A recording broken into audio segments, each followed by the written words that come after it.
Hello, my young friends, and welcome to the session of English class. आज आपण आपल्या session मधला या सिलेबस मधला हिज फर्स्ट फ्लाइट हा चॅप्टर वाचणार आहोत. हिज फर्स्ट फ्लाइट याचा अर्थ काय झाला? त्याची पहिली उडान, त्याची पहिली भरारी. म्हणजे जे एक पक्षी आहे त्या पक्षीवरती ही कहाणी आहे छोटीशी. आणि त्याची पहिली जी उडान असते ती कशी असते, त्याला किती भीती वाटते आणि कशा प्रकारे तो हे शक्य करू पाहतो, ह्याच्या बाबतीत ही कहाणी आहे. सुंदर कहाणी आहे. आज आपण वाचूया his first flight. So like always, we will start with our warming up exercises. First is chit chat, म्हणजे गप्पा गोष्टी. Form groups of 5. Remember your past days and share with your friends about memories of your first day at school or your first attempt at cooking.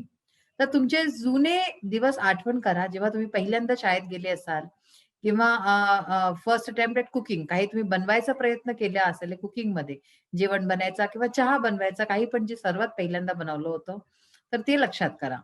What role did your parents siblings play to help you to overcome your fear?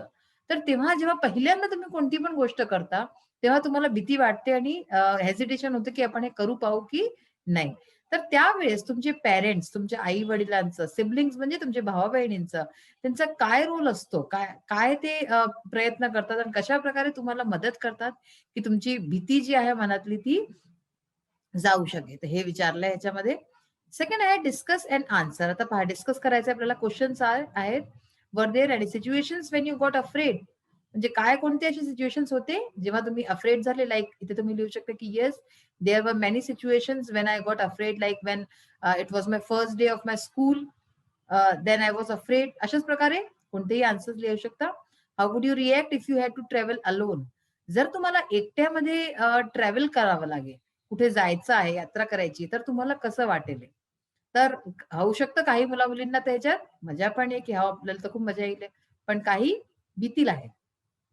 How would you react if you had to travel alone? If I had to travel alone, I will become I will become scared. या अशा प्रकारचा काही answer लिहू शकताय. अशाच प्रकारे आहे, how would you react if you had to stay alone at home? जर घरी तुम्हाला एकटं राहावे लागेल तर कसं कराल? आणि what would you do if you were lost in a new city? कोणत्या नवीन जागे गेले आहात आणि आई-वडिलांशी दूर होऊन गेले काही कारणास्तव, म्हणजे हरवून गेले आहात, तर काय कराल त्यावेळेस? नेक्स्ट आहे कंप्लीट द फॉलोइंग टेबल. बघा, इडियम्स दिले आहेत काही. हे इडियम्स फार जरुरी असतात.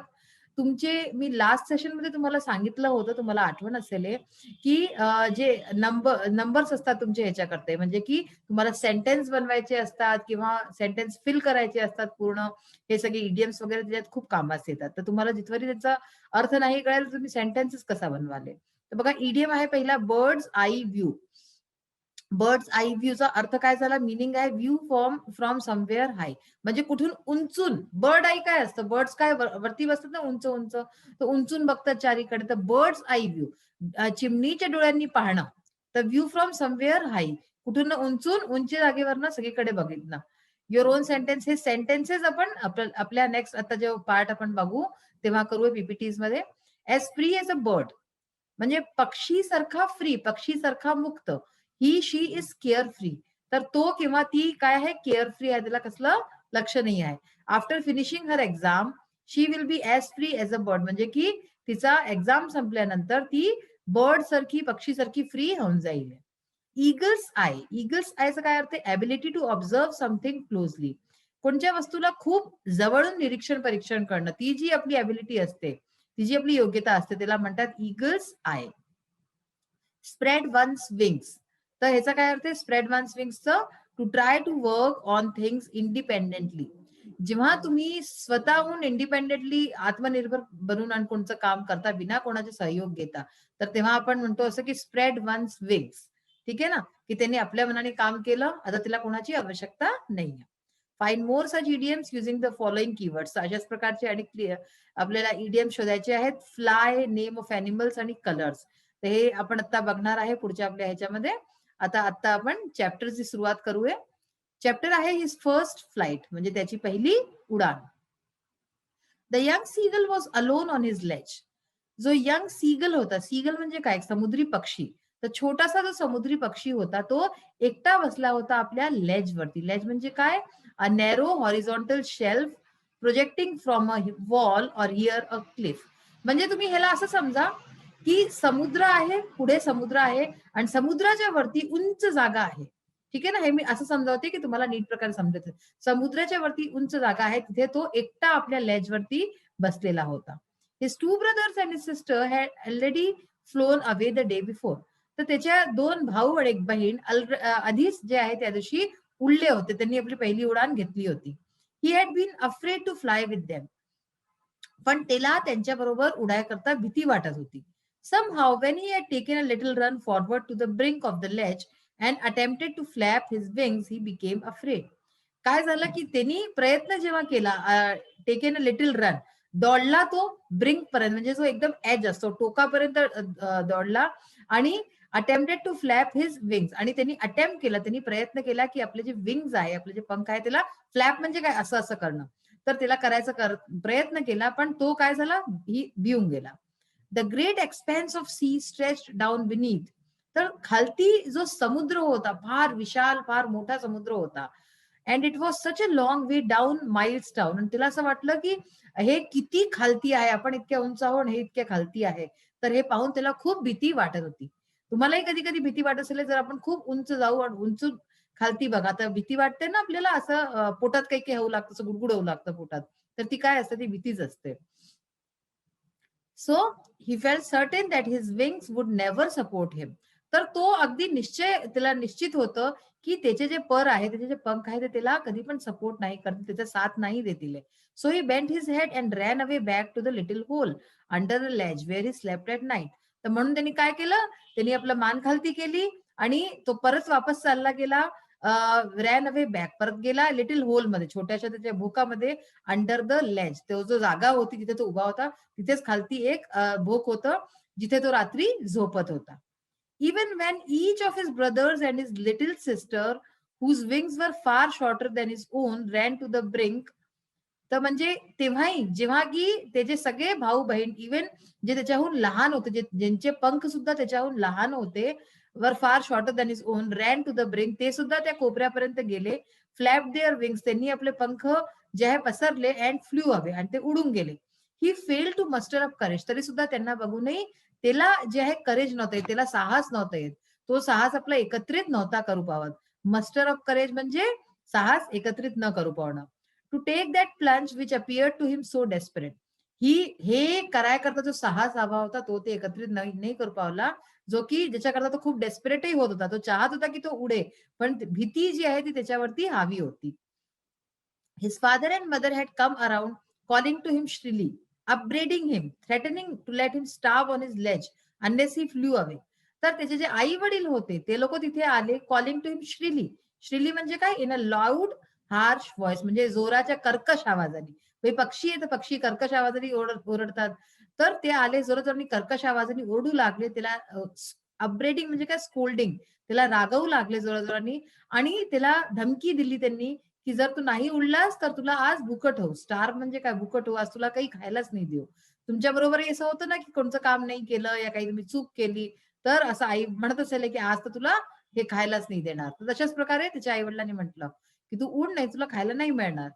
But for the life of him he could not move. पण तो स्वतःच्या जीवाची त्याला इतकी भीती होती की तो तिथून बिलकुल मूव्ह पण नाही करू पावला, तो अगदी वळू नाही पावला.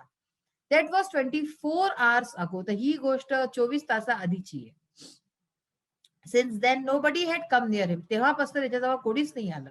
The day before all day long he had watched his parents flying about with his brothers and sisters. तर आदल्या दिवशी त्यांनी काय होतं, ऑल डे लॉंग, पूर्ण दिवस त्यांनी पाहिलं की त्याचे जे पेरेंट्स होते, आई वडील होते, उडत होते आपल्या त्याच्या भावा बहिणींबरोबर, perfecting them in the art of flight. आणि त्यांना परफेक्ट करत होते, त्यांना शिकवत होते की कशा प्रकारची फ्लाइट घ्यायची, कशा प्रकारची उडान घ्यायची. Teaching them how to skim the waves. आणि त्यांना ते शिकवत होते की स्किम, स्किम काय असतं बा, move lightly just above a surface here the sea. म्हणजे की जो सीचा सरफेस आहे, समुद्राचा जो सरफेस आहे, वरचा भाग आहे, त्याच्यावरनं कसं आरामाने उडायचं. ठीक आहे ना. Skim the waves and how to dive for fish. आणि फिश करता, मासोळी करता कशा प्रकारे डाईव्ह लावायची, कारण की त्यांचं जेवण तर मासोळीच होतं. He had in fact seen his older brother catch his first herring and devour it. आणि त्यांनी आपल्या जो मोठा भाऊ होता त्याला पाहिलं होतं की त्यांनी आपला पहिला जो शिकार होता तो सुद्धा केला होता. हेरिंग एक छोटीशी फिश असते खूप सॉफ्टशी, त्याला पकडलं होतं. आणि डिवोर इट म्हणजे ईट अप हंग्रीली, आणि तो भुकेने त्याला खात होता. स्टँडिंग ऑन अ रॉक, एका पत्थरवरती उभा राहून. While his parents circle around raising a proud cackle. आणि त्याचे जे पेरेंट्स होते ते तिथे त्याच्या चारीकडे चक्कर काटत होते आणि जोरजोराच्या आवाजा लावत होते, जणू काही तिला प्रेस करत होते. ते प्राऊड होते खूप त्याचे. And all the morning, the whole family had walked about on the big plateau midway down the opposite cliff, taunting him for his cowardice. आणि पूर्ण दिवस त्या दिवशी ते लोक, त्याची जी फॅमिली होती पूर्ण, तो एक रॉक वरती होता आणि त्याच्या पलीकडे दुसरा रॉक होता, तिथे होते सगळे सगळे तिथेच होते.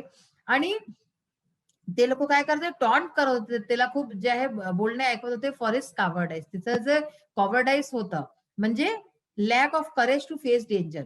तो डेंजर फेस करणं नव्हतं त्याच्यात, साहसच नव्हता त्याच्यात, त्याच्याकरता त्याला खूप बोलणी ऐकाव्या लागल्या.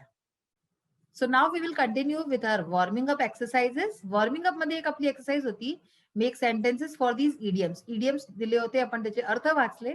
आता त्याचे सेंटेन्स पहा. बर्ड्स आय व्ह्यू, ह्याचं काय सेंटेन्स होईल? We enjoyed the birds eye view from the top of the mountain. म्हणजे आम्ही birds eye view top of the mountain गेलो आणि तिथून पाहिलं. Eagle's eye, the detective was watching every move of the thief with his eagle eyes. म्हणजे जो detective होता, जासूस होता जो, तो चोरचा हर मूव जो आहे ईगल्स आय सारखा म्हणजे फार शार्पली बघत होता. Spread one's wings after getting his training in paper making, Kumar spread his wings to start his own paper mill. म्हणजे कुमारनी जेव्हा पेपर मेकिंगची ट्रेनिंग घेतली त्यानंतर त्यांनी आपले पंख उघडले पेपर मिल उघडाय करता, म्हणजे की स्वतःचं काम सुरू केलं. अशाच प्रकारे होतं. Find more such idioms using the following keywords. काही शब्द दिले होते आणि त्याच्याशी अनेक इडियम्स कोणते होऊ शकतात. तर बघा, फ्लाय होता एक शब्द, with flying colours, fly high, fly the nest, fly the coop, fly at somebody. अशाच प्रकारे name of animals. To smell a rat, the lion's share, let sleeping dog lie. त्याच्यामध्ये सगळ्यांमध्ये अॅनिमल्सचे नेम आले. आणि कलर्स तर बघा, lose colours with flying colours, on black and white, once in a blue moon, caught red handed, हे असू शकतं. तर अशा प्रकारे हे इडियम्स या वस्तूंना, या शब्दांना जे आहे मॅच करतात. Guess the meaning of. आता तुमच्या पुस्तकमध्ये हे मिनिंग विचारले गेले. मस्टर अप करेज, त्याचा अर्थ आहे टू गॅदर करेज, म्हणजे साहस एकत्रित करणं, साहस गोळा करणं. Ascending the sky, rising up the sky, म्हणजे की उंच उठणं, स्काय मध्ये आकाशामध्ये उंच उठणं. Soar, fly upward into the air, म्हणजे उडणं आकाशामध्ये, म्हणजे वाऱ्यामध्ये उडणं वरच्या साईडला. अपवर्ड म्हणजे वरच्या साईडला. Maddened by hunger, made one very angry by hunger, म्हणजे की त्याला इतकं भूक लागली होती. भुकेने जेव्हा कोणी असं पागल होऊन जातं तेव्हा त्याला म्हणतात मॅडेंड बाय हंगर. सीज्ड, सीज्डचं काय अर्थ आहे? ग्रॅब्ड. ग्रॅब म्हणजे काय करणं? छीनणं, असं करून, असं grab, I grabbed a biscuit. तर अशा प्रकारे. Complete the following statements. आता इथे सेंटेन्स पहा. The seagull was afraid to fly because, seagull का अफ्रेड होता फ्लाय करायला, उडायला? He thought that is small short wings would never support him to fly and he would fall and drown in the sea. हे तुम्हाला जेव्हाही exams मध्ये येईल तर तुम्ही फुल सेंटेन्स मध्ये आन्सर नीट प्रकारे लिहाले. Young birds are afraid to make their first flight because, का जे यंग पक्षी असतात, छोटे पक्षी असतात, ते का भीतात? Because they are not confident at their first flight, ते कॉन्फिडेंट नसतात.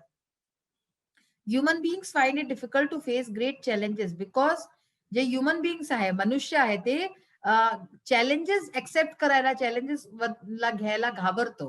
म्हणजे जे आपल्या समोर अशा गोष्टी येतात ज्याच्याने की आपलं काही नुकसान सुद्धा होऊ शकतो, आपलं नुकसानच्या ह्याच्यानेच घाबरून जातो. का घाबरतो? Because it is their natural instinct. तो नॅचरली असा करतो. When they try to stand and then to take further steps. तर जेव्हा मनुष्य जो आहे उभा होतो, म्हणजे आपल्या पायावरती उभा व्हायचा प्रयत्न करतो आणि चाहतो की फर्दर स्टेप म्हणजे पुढे वाढे. They are afraid of falling. तर काय होतं? फेलिंग. तर त्याला फेल व्हायची भीती असते, की मी कुठे फेल ना होऊन जाऊ, मी जे काम सुरू केलंय ह्याच्यामध्ये कुठे फेल ना होऊन जाऊ. फेल होईल तर काय होईल? सगळेजण त्याच्यावर हसतील. So they are cautious and alert but do not give up. म्हणून ते खूप कॉशियस असतात, अलर्ट असतात, पण ते तरी सुद्धा मनुष्य जो असतो तो आपली होप नाही सोडत आणि गिव्ह अप नाही करत, तो प्रयत्न करत राहतो. तर आज आपली क्लास संपलेली आहे. आपण जी सीगलची कहाणी वाचतोय कशा प्रकारे तो आता गॅदर करेल करेज आणि त्याची आई त्याला ह्याच्यामध्ये हेल्प करेल एका प्रकारे. तर आपण हे आपल्या नेक्स्ट सेशन मध्ये वाचूया. तर नेक्स्ट सेशन मध्ये परत भेटूया. Till then bye, have a nice day. Thank you.